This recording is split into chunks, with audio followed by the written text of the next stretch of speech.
the city of Atlanta has seen heartbreak before. From gut-wrenching collapses to seasons full of what-ifs, Falcons fans know the weight of disappointment better than most.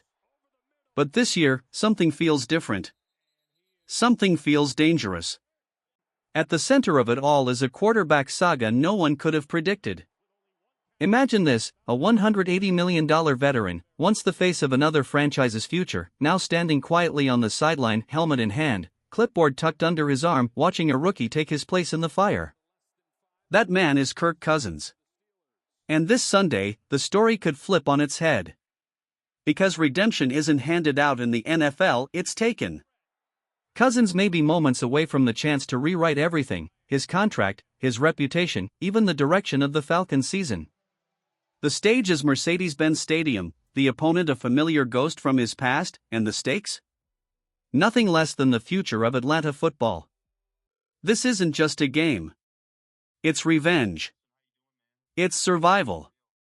It's the kind of twist that could define a career or bury it. You like that?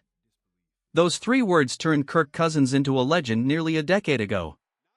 A comeback victory in Washington, a defiant scream into the cameras, and a quarterback forever stamped into NFL history.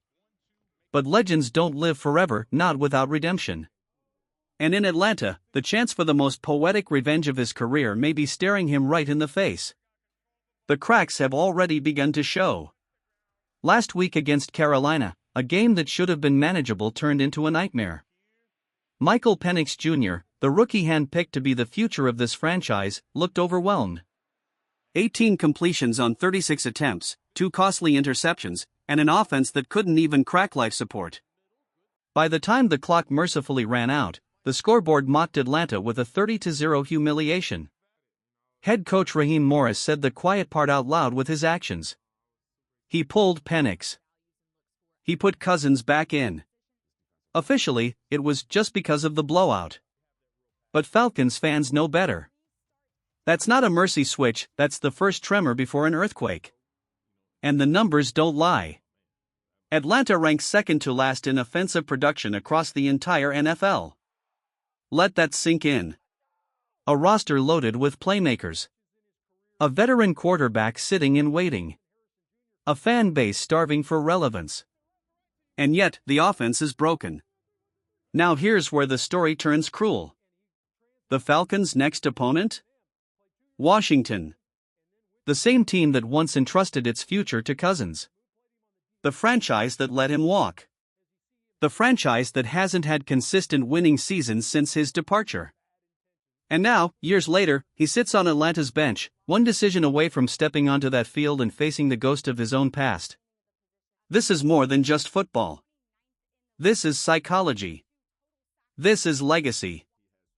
And deep inside Flowery Branch, whispers are getting louder. How much longer can the Falcons stick with Penix? Because Washington and Buffalo are waiting, two defenses that devour struggling quarterbacks for breakfast. The coaching staff knows it. The players feel it. And Cousins? He's waiting, helmet in hand, fire in his chest, ready for one last chance to prove that his story isn't finished. The Falcons don't have the luxury of time.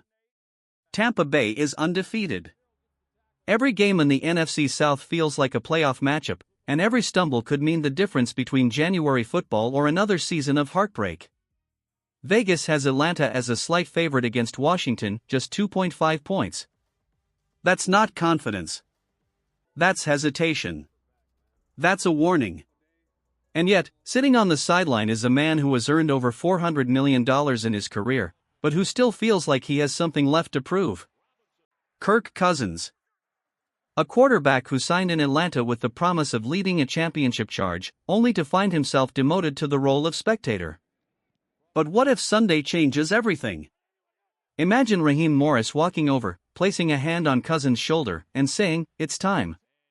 Imagine the veteran jogging onto the field against the very team that once branded him their future and then let him walk. The storylines write themselves: revenge, redemption, a second chance at glory. Meanwhile, Michael Penix Jr. continues to sink deeper into the struggles of a rookie quarterback drowning in expectations. 605 passing yards through 3 games. 19th in the league. A completion percentage under 60%.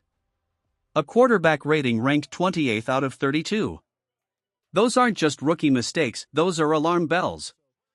And the most painful stat of all? Atlanta's deep passing game might as well not exist.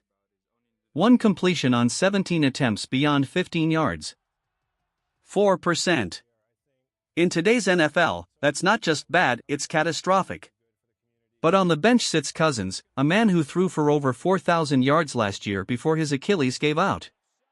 A man who has stared down doubters before and lived to shout, "You like that?" A man who knows this offense has weapons waiting, they just need a steady hand to unleash them. This isn't just about numbers. This is about identity. Is Atlanta going to keep gambling on the future? Or are they about to call on their $180 million man to save the present? When a franchise fires a position coach only 3 games into the season, it isn't just an adjustment, it's a cry for help. The Falcons already pulled that trigger, sending wide receivers coach TJ Houshmandzadeh packing. They shifted defensive coordinator Zach Robinson from the quiet safety of the box to the sideline, hoping his presence could spark a pulse. These aren't tweaks. These are panic moves. Atlanta knows the walls are closing in. Because waiting across the line of scrimmage is a Washington defense built to suffocate quarterbacks. They lead the entire NFL in pressure rate, 50.4% of dropbacks end with the quarterback under siege. That's not football. That's survival. And the names don't make it any easier. Bobby Wagner, still a general of chaos in the middle. Darren Payne, a wrecking ball in the trenches. Javon Kinlaw, long and relentless. They don't just collapse pockets, they swallow them whole. And yet, this is where the story gets fascinating. What if the one quarterback who knows this defense best is the one waiting on Atlanta's bench? Kirk Cousins spent years practicing against Washington's fronts, memorizing their tendencies, learning where the cracks form when the heat is turned up. What if everything has been leading to this? Think about it. A veteran quarterback benched for a rookie. Left to simmer, to study, to grow hungry. Then handed the chance to walk onto the field against his old franchise, the same one that once believed in him, then let him go. The irony is almost too perfect. If Cousins gets the nod, this game could be more than a matchup. It could be a defining moment. A chance for Atlanta's offense, lifeless through 3 weeks, to finally breathe.